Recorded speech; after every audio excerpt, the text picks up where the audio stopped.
सबसे पहले फिक्र आतंकी यानी ऐसे रक्तबीज राक्षसों की जो एक ना एक दिन खत्म तो होंगे, लेकिन खत्म होने से पहले नए नए रूप में नजर आ रहे हैं। और उसी में से एक है श्रीनगर में पुलिस की बस पर हुआ हमला, जिसमें 3 जवान शहीद हो गए, लेकिन हमलावरों की पहचान नहीं हो पाई है। लेकिन हमलावरों की पहचान हो गई है, मैं इसको करेक्ट करना चाहूंगा, और अब पाकिस्तान से हिसाब लेने की तैयारी चल रही है। कल इस वक्त जब हम आपको ये खबर दिखा रहे थे, तब श्रीनगर में टेरर अटैक को लेकर बहुत ही लिमिटेड इंफॉर्मेशन आई थी, लेकिन पिछले 24 घंटे में जम्मू कश्मीर पुलिस के सीनियर अफसरान के साथ सिक्योरिटी फोर्सेस ने भी इस टेरर अटैक को लेकर तमाम जानकारियां जुटाई हैं और उन्हें कई लीड्स में पता चला है।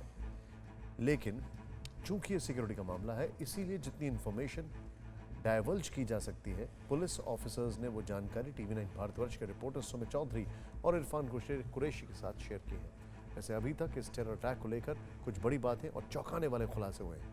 पुलिस के सीनियर अफसरान बता रहे हैं कि जम्मू कश्मीर पुलिस की बस पर जो अटैक हुआ था, जिन आतंकवादियों ने अंधाधुंध गोलियां चलाई थी, उनमें से 2 आतंकवादी पाकिस्तान से आए थे, जबकि तीसरा लोकल था, वो यहीं का रहने वाला है। पुलिस का कहना है कि जिस वक्त रिटेलिएशन हो रहा था, तब इनमें से एक आतंकवादी को पैर में गोली लगी, वो जख्मी है और उसकी ब्लड ट्रेल से पता चला है कि यह दहशतगर्द साउथ कश्मीर की तरफ भाग निकले हैं। दूसरी चौंकाने वाली बात यह सामने आई है कि इस बार पाकिस्तान के आतंकवादियों ने जम्मू कश्मीर पुलिस के जवानों पर पुलिस की बस पर स्टील कोटेड बुलेट से फायर किया था। ये वही बुलेट्स हैं जिनका इस्तेमाल पहली बार 2017 में आतंकवादियों ने कश्मीर घाटी में किया था, और ये गोलियां इस तरह बनी होती हैं जो बुलेट प्रूफ जैकेट्स को भी पार कर सकती हैं, यानी खतरा तो है। हम आपको बता दें कि कल जम्मू कश्मीर पुलिस की बस में 25 लोग सवार थे, इनमें से 11 घायल हैं। इन घायलों का श्रीनगर के बेस कैंप में इलाज चल रहा है। आज पुलिस के सीनियर अफसरों के साथ आर्मी के सीनियर ऑफिशियल्स ने घायल जवानों से मुलाकात की, उनके परिवार को ढांढस बताया। हालांकि सब के बावजूद आज एक और बड़ी बात पता चली है। पुलिस के टॉप सोर्सेज का कहना है कि पिछले 1 से 1.5 महीने में जिस तरह से कश्मीर में बेगुनाह लोगों को टारगेट किया गया, कश्मीरी लोगों का खून बहाया गया, उससे इतना तय है कि ये दहशतगर्द पुलिस और सिविलियंस के बीच के कनेक्टिंग लिंक को काटना चाहते हैं और इसके लिए दहशत का माहौल बनाना चाहते हैं। मकसद यह है कि आतंकवादियों को लेकर कोई इंफॉर्मेशन पुलिस तक ना पहुंचे, लेकिन आज पुलिस के सीनियर अफसरों का साफ कहना था कि आतंकवादी कुछ भी कर लें, वो अपने मकसद में कामयाब नहीं होंगे। कश्मीर में ऑपरेशन ऑल आउट के जरिए एक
जवान बैठे हुए थे।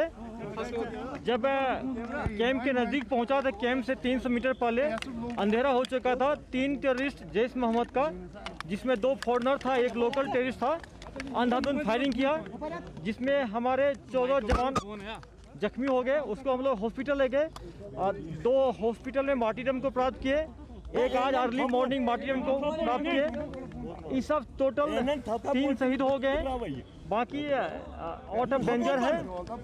ये जैश मोहम्मद ने खुद भी क्लेम किया जैश मोहम्मद का टेररिस्ट इन्वॉल्व है। बात सिर्फ इतनी ही नहीं, पता तो ये भी चला है कि जिस वक्त जम्मू कश्मीर पुलिस के जवान आतंकियों को मुंहतोड़ जवाब दे रहे थे, उनका मुकाबला कर रहे थे, उसी दौरान एक दहशतगर्द के पांव में गोली लगी। वो लहूलुहान हो गया, लेकिन इसी दौरान उसके 2 साथियों ने अंधेरे का फायदा उठाकर उसे बचा लिया और फिर ये तीनों मौके से फरार हो गए। पुलिस ने आतंकी की ब्लड ट्रेल से उसकी लोकेशन ट्रेस कर ली है। अब किसी भी वक्त आतंकियों को 2 गज जमीन में पहुंचाने की खबर आ सकती है। हमारे जवानों ने काफ़ी फायरिंग किया था, जिसमें एक आतंकवादी जख्मी हुआ है।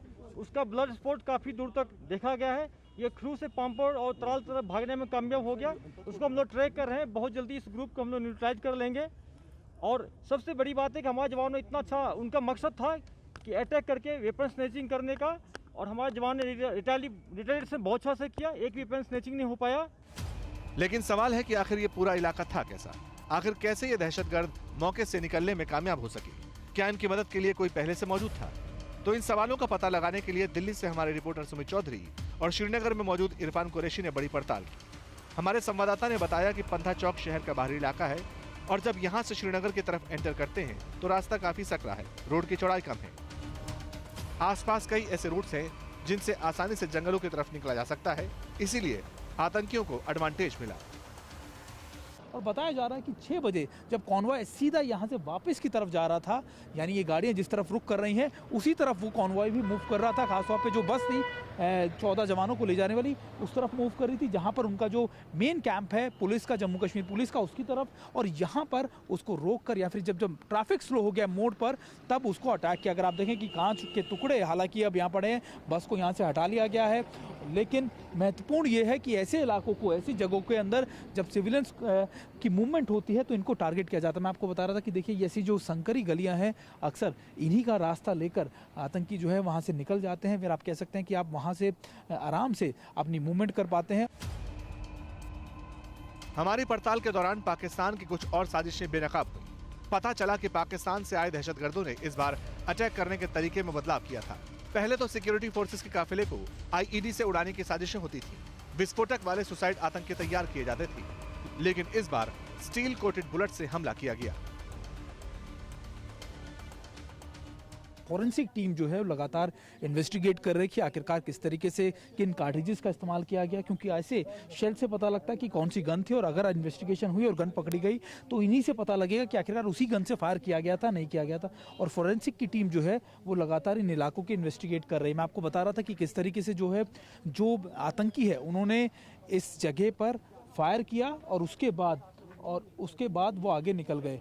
सर आप क्या क्या देख रहे हैं अभी? अगर आप देखें शेल्स क्या क्या है आपको मिला है जो यहाँ पर? हमने उठाया है फिलहाल जो यहाँ मिला है, यहाँ बहुत से मिले हैं, गाड़ी में भी मिले बहुत। अच्छा, और इन शेल से पता लगता है कि किस गन से फायर हुआ था? बिल्कुल, ये AK-47 भी इस्तेमाल हुई है और एनसार भी हुई है। कौन सी AK-47 के अलावा? AK-47 के होते हैं, इसमें अब बता दिया ये दो तीन किस्म के होते हैं ना। हाँ, इसमें वो भी मतलब ये पता चलेगा कि जब ये फॉरेंसिक साइंस में जाएगा हाँ, तो वहाँ पता चलेगा कि क्या है, अच्छा किससे फायर हुआ। और फायर 3 गन्स थी अप्रोक्सीमेटली। ये हाँ? दूसरा शेल किसका है? छोटे वाला शेल किसका है? ये है जो आगे जो निकलता है ना, वो इसको अच्छा, जो उसका गोली के बीच में यहाँ से जो यही मतलब डैमेज तो इससे होती है। अगर पिछले दिनों कश्मीर में हुई आतंकी वारदातों का ट्रेंड नोट करेंगे तो पता चलेगा कि आतंकवादी अब कश्मीर के लोगों को ही टारगेट कर रहे हैं। वो बेगुनाह कश्मीरियों का ही खून बहा रहे हैं। 2 अक्टूबर को आतंकियों ने श्रीनगर के बटमालू इलाके में मोहम्मद शफी डार नाम के शख्स की हत्या की। 5 अक्टूबर को जम्मू कश्मीर में आतंकवादियों ने 3 अलग अलग वारदातों को अंजाम दिया।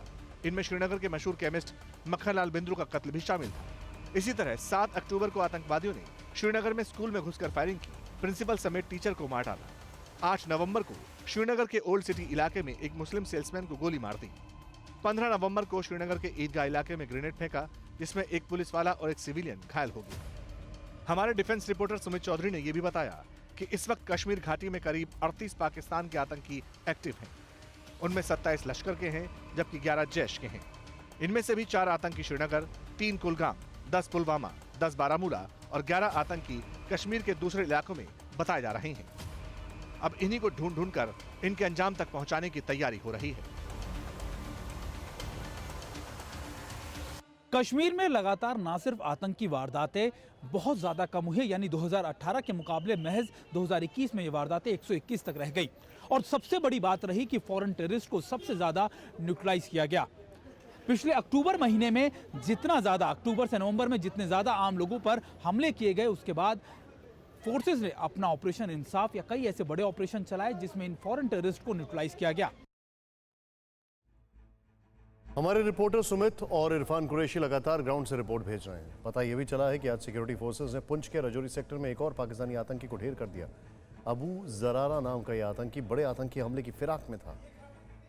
हालांकि सबके बीच आज पाकिस्तान स्पॉन्सर्ड टेररिज्म को लेकर इरफान कुरैशी ने एक और बड़ा खुलासा किया है। पता ये चला है कि इस वक्त कश्मीर के अंदर पाकिस्तान की दहशतगर्द तंजीमें, टेररिस्ट ऑर्गेनाइजेशन नाम बदलकर आतंकी हमलों को अंजाम देने की फिराक में है। अभी तक तो लश्कर तैयबा, जैश ए मोहम्मद, हिजबुल मुजाहिदीन के आतंकवादी कश्मीर में बेगुनाहों का खून बहाते थे, निहत्तों पर वार करते थे, पीठ पीछे से हमला करते थे। लेकिन चूंकि पाकिस्तान पर इंटरनेशनल कम्युनिटी का प्रेशर है, वो अभी भी FATF के ग्रे लिस्ट में है। अगर आतंकी संगठन की बात सामने आ गई, उसके सबूत मिल गए, तो फिर पाकिस्तान पाई पाई को मोहताज हो जाएगा। उसे किसी भी तरह की विदेशी मदद मिलना बंद हो सकती है। इसीलिए पाकिस्तान ये नहीं चाहता कि उसकी ज़मीन पर पलने वाले आतंकी संगठन डायरेक्ट तौर पर कश्मीर में आतंकी हमले में दिखाई दें। यही वजह है कि उसने सूडो टेररिस्ट ऑर्गेनाइजेशन को कंसेप्चुलाइज किया है, उन्हें क्रिएट किया है। हमारे रिपोर्टर इरफान ने बताया कि इस वक्त कश्मीर में ऐसे एक दो नहीं बल्कि 10 आतंकी संगठन एक्टिव हैं।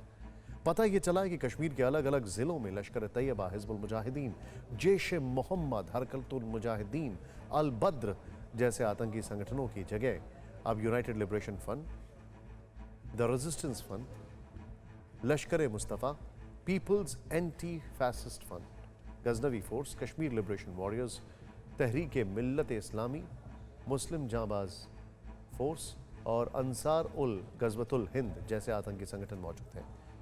इसके जम्मू कश्मीर ISIS और कश्मीर टाइगर्स नाम के भी पाकिस्तान के आतंकवादियों ने नई दुकानें खोल रखी हैं। यानी सिर्फ कवर बदला है, नाम नहीं, नाम बदला है, मोहरे वही। आतंक के कमांडर भी पाकिस्तान के ही हैं। सिक्योरिटी फोर्सेस को यह भी जानकारी मिली है कि हाफिज सईद का लश्कर तैयबा कश्मीर में द रेजिडेंट फोर्स के नाम से ऑपरेट करता है, जबकि मौलाना मसूद अजहर का जैश ए मोहम्मद कश्मीर टाइगर्स के नाम से आतंकी वारदातों को अंजाम देता है। इसीलिए हम आतंक को रक्त बीज कह रहे हैं, क्योंकि पौराणिक कथाओं के अनुसार रक्त बीज एक ऐसा दानव था जिसके खून की हर बूंद से उसके ही जैसा दानव पैदा हो जाता था। कुछ उसी तरह आतंकियों ने कि नए नए संगठन बन रहे हैं, लेकिन यह भी तय है कि रक्त बीज की तरह इनका खात्मा भी होगा और पाकिस्तान से भी इस छद्म युद्ध का हिसाब होगा। परवाह देश की, सोमवार से शुक्रवार रात 10 बजे TV9 भारतवर्ष पर।